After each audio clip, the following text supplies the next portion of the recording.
If I were the devil, if I were the prince of darkness, I'd want to engulf the whole world in darkness, and I'd have a third of its real estate and 4/5 of its population, but I wouldn't be happy until I had seized the ripest apple on the tree, thee. So I'd set about, however necessary, to take over the United States. I'd subvert the churches first. I'd begin with a campaign of whispers. With the wisdom of a serpent, I would whisper to you as I whispered to Eve, do as you please.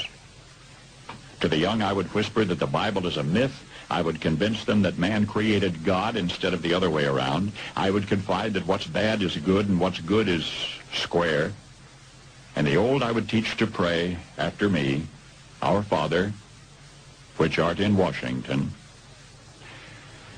And then I'd get organized. I'd educate authors in how to make lurid literature exciting so that anything else would appear dull and uninteresting. I'd threaten TV with dirtier movies and vice versa. I'd peddle narcotics to whom I could. I'd sell alcohol to ladies and gentlemen of distinction. I'd tranquilize the rest with pills.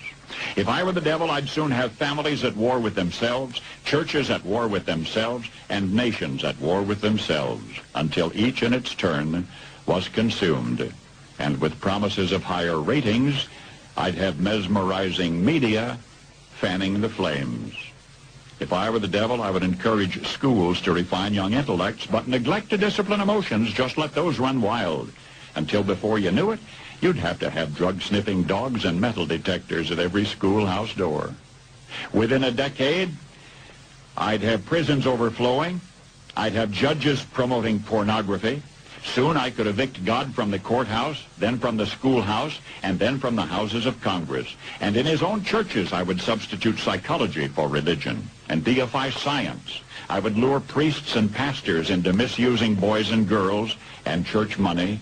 If I were the devil, I'd make the symbol of Easter an egg and the symbol of Christmas a bottle. If I were the devil, I'd take from those who have and give to those who wanted until I had killed the incentive of the ambitious. And what'll you bet? I couldn't get whole states to promote gambling as the way to get rich. I would caution against extremes in hard work, in patriotism, in moral conduct. I would convince the young that marriage is old-fashioned, that swinging is more fun, that what you see on TV is the way to be. And thus I could undress you in public, and I could lure you into bed with diseases for which there is no cure. In other words, if I were the devil, I'd just keep right on doing what he's doing.